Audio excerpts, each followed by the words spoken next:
வணக்கம். நாம ஸ்கூல்ல படிக்கிற ஒவ்வொரு பாடமும் எப்படி, யாரால, என்ன நோக்கத்துக்காக உருவாக்கப்படுதுன்னு நீங்க எப்பவாவது யோசிச்சு பார்த்திருக்கீங்களா? சரி, வாங்க. இன்னைக்கு நாம ஒரு பாடத்தோட கட்டமைப்பை முழுசா அலசி, அதுக்கு பின்னாடி இருக்கிற அந்த ரகசிய வரைபடத்தை பத்தி தெளிவா தெரிஞ்சுக்கலாம். இந்த ஒரு கேள்விதான் நாம இன்னைக்கு பார்க்க போற விஷயத்தோட ஸ்டார்டிங் பாயிண்ட். வெறும் பாடப்புத்தகங்கள், பரீட்சைகள் இதுக்கெல்லாம் பின்னாடி ஒரு பெரிய சிந்தனையும் திட்டமிடலும் இருக்கு. அது ஒரு பாடத்தோட நோக்கம் என்னங்கிறதுல ஆரம்பிச்சு ஸ்டூடெண்ட்ஸ் என்ன கத்துக்கணும், அதை எப்படி டெஸ்ட் பண்ணணுங்கிற வரைக்கும் நீளமா போகும். அது என்னன்னு விரிவா பார்க்கலாம் வாங்க. எந்த ஒரு சப்ஜெக்டை உருவாக்குறதுக்கு முன்னாடியும் முக்கியமான கேள்வி ஏன். அந்த ஏங்கிற கேள்விக்கான பதில் தான் அந்த பாடத்தோட அடித்தளமே. இங்க நாம மனையியல், அதாவது ஹோம் சயின்ஸ் பாடத்தை ஒரு உதாரணமா எடுத்துக்கலாம். அதோட நோக்கம் என்னவா இருக்கும்?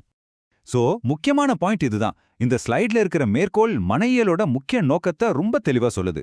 இது வெறும் சமையல் பண்றதையோ இல்ல வீட்டு வேலை செய்யறதையோ பத்தின பாடம் மட்டும் இல்ல. நம்ம வாழ்க்கைய, நம்ம கிட்ட இருக்கிற வளங்களை, நம்ம உறவுகளை எப்படி திறமையா கையாள்றதுங்கிறத பத்தினது. இன்னும் சிம்பிளா சொல்லணும்னா, மனையியல்ங்கிறது நடைமுறை வாழ்க்கைக்கு ஒரு கைடு மாதிரி.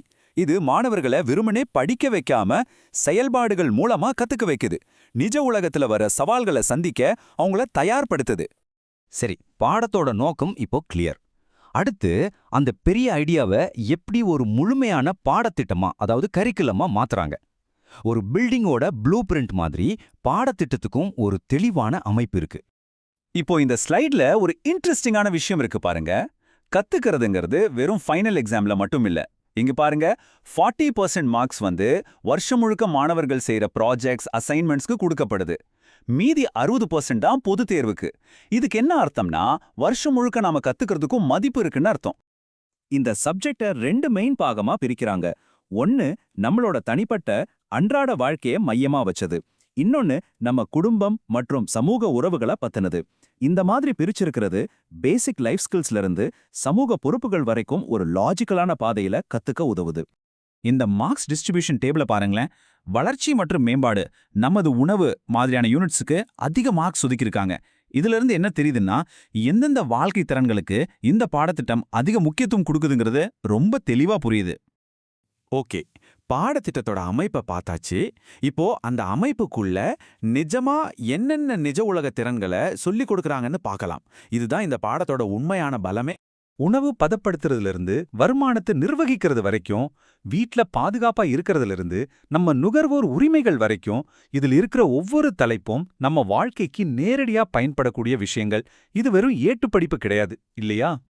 அடுத்து எக்ஸாம். எக்ஸாம்னாலே நமக்கு ஒரு பயம் வரும் இல்லையா? ஆனா அது ஒரு டெஸ்டா பார்க்காம நாம என்ன கத்துக்கிட்டோன்னு அளக்குற ஒரு கருவியா பார்க்கலாம். ஒரு நல்ல தேர்வுங்கிறது ரொம்ப கவனமா வடிவமைக்கப்படுது. இந்த சார்ட் ரொம்ப சூப்பரா விளக்குது. பாருங்க, எக்ஸாம்ல 50% மார்க்ஸ் புரிதலுக்காக, அதாவது அண்டர்ஸ்டாண்டிங்காக ஒதுக்கப்பட்டிருக்கு. வெறும் மனப்பாடம் பண்றதுக்கு 30% தான். இது மாணவர்கள் பாடத்தை எவ்வளவு ஆழமா புரிஞ்சுக்கிட்டாங்கன்னு செக் பண்ணுது. அதே மாதிரி எக்ஸாம் எல்லாருக்கும் ஒரே மாதிரி கஷ்டமா இருக்காது. இந்த ஸ்லைட்ல பார்க்குற மாதிரி பெரும்பாலான கேள்விகள் சராசரியா இருக்கும், சிலது ஈஸியா இருக்கும். ரொம்ப குறைவான கேள்விகள் மட்டும்தான் கடினமா வடிவமைக்கப்படுது. இது எல்லா தரப்பு மாணவர்களையும் டெஸ்ட் பண்றதுக்காக தான். இந்த பயன்பாடு அப்படிங்கறத எப்படி டெஸ்ட் பண்ணுவாங்க? இதோ ஒரு நல்ல உதாரணம். கேள்வி இப்படி இருக்கு: உங்க தங்க கேரட், காலிஃப்ளவரை ஃப்ரீசர்ல வச்சாங்க, ஆனா அது கெட்டு போச்சு. அதுக்கு என்ன காரணமா இருக்கலாம்? இதுக்கு பதில் சொல்லணும்னா படிச்ச விஷயத்தை யோசிச்சு நிஜ வாழ்க்கையோட கனெக்ட் பண்ணணும். இதுதான் உண்மையான லேர்னிங்.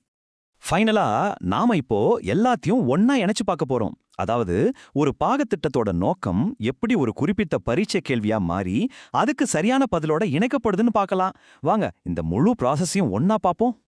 எல்லாம் இங்கே தான் ஆரம்பிக்குது. பாடத்திட்டத்தோட தெளிவான நோக்கங்கள்ல ஒன்று, நுகர்வோர் உரிமைகளை பத்தி மாணவர்களுக்கு விழிப்புணர்வு ஏற்படுத்தணும். இதுதான் நம்மளோட முதல் புள்ளி. இலக்கு இதுதான். சரி, இந்த நோக்கத்தை எப்படி டெஸ்ட் பண்றது? அதுக்கு தான் இந்த கேள்வி. ஒரு புது பிரஷர் குக்கர் வெடிச்சதால சீதாவுக்கு காயமாயிடுச்சு. இதுல அவரோட எந்த நுகர்வோர் உரிமை மீறப்பட்டிருக்கு? பாருங்க, ஒரு சின்ன கதை மூலமா மாணவரோட புரிதலை செக் பண்றாங்க. இதுதான் நம்மளோட 2வது புள்ளி, அதாவது சோதனை. கடைசியா இதுக்கு சரியான பதில் பாதுகாப்புக்கான உரிமை. இப்ப பாத்தீங்களா, பாடத்தோட நோக்கம், அதை சோதிக்கிற கேள்வி, அதுக்கான சரியான பதில். இந்த 3 புள்ளியும் சேரும்போது தான் கற்றல் முழுமையடையுது. இதுதான் ஒரு நல்ல வடிவமைக்கப்பட்ட பாடத்திட்டத்தோட வெற்றி. அப்போ நாம பார்த்த மாதிரி ஒரு கரிக்குலம்ங்கிறது வெறும் பாடங்களோட லிஸ்ட் மட்டும் கிடையாது. அது மாணவர்களை வாழ்க்கைக்காக தயார்படுத்துற ஒரு வரைபடம். இப்போ உங்ககிட்ட ஒரு கேள்வி. ஸ்கூல்ல நீங்க இன்னும் என்ன ஒரு முக்கியமான வாழ்க்கை திறனை கத்துக்கணும்னு ஆசைப்பட்டீங்க? கொஞ்சம் யோசிச்சு பாருங்க.